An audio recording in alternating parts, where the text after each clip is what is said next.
బజే వాయు వేగం మూవీ అయితే చూడడం జరిగింది. మూవీ చూశాక నాకు ఎలా అనిపించిందో పూర్తి రివ్యూ ద్వారా తెలుసుకుందాం. ఫస్ట్ ఆఫ్ ఆల్ ఈ సినిమా స్టోరీ కోసం మాట్లాడాలంటే, ఈ సినిమాలో ఇద్దరు అన్నదమ్ములు ఉంటారు. తమ్ముడు వెంకట్కి క్రికెట్ అంటే చాలా పిచ్చి. ఆ క్రికెట్ ఫ్యాషన్తో ఇద్దరు కలిసి హైదరాబాద్ వెళ్ళిపోతారు. అక్కడికి వెళ్ళాక వాళ్ళకి ఒక ప్రాబ్లం అయితే ఇరుక్కుంటారు. ఆ ప్రాబ్లం నుంచి వాళ్ళు ఎలా బయటపడ్డారనేది సినిమా స్టోరీ అయితే. ఈ సినిమా కోసం మాట్లాడాలంటే మన హీరో కార్తికేయ గురించి మాట్లాడుకోవాలి.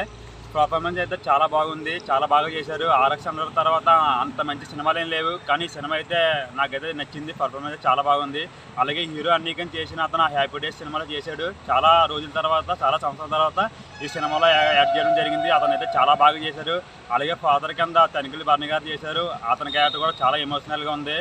అలాగే మన ఈ సినిమాకి మ్యూజిక్ చేయడం మన రతన్ గారు.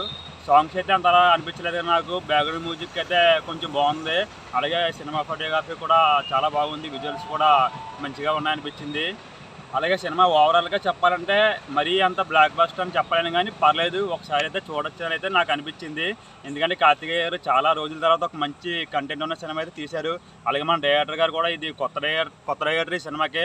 అలా అని నాకైతే ఎక్కడ కూడా అనిపించలేదు. స్టోరీ విధంగా ఆ స్క్రీన్ ప్లే కానీ ఆ ట్విస్టులు కానీ అన్నీ కూడా చాలా ఇంట్రెస్టింగ్ అయితే ముందుకైతే మనం ఎక్కడ కూడా బోర్ కొట్టకుండా సినిమా 2 అవర్స్ కూడా రన్నింగ్ కూడా చాలా బాగుంటుంది.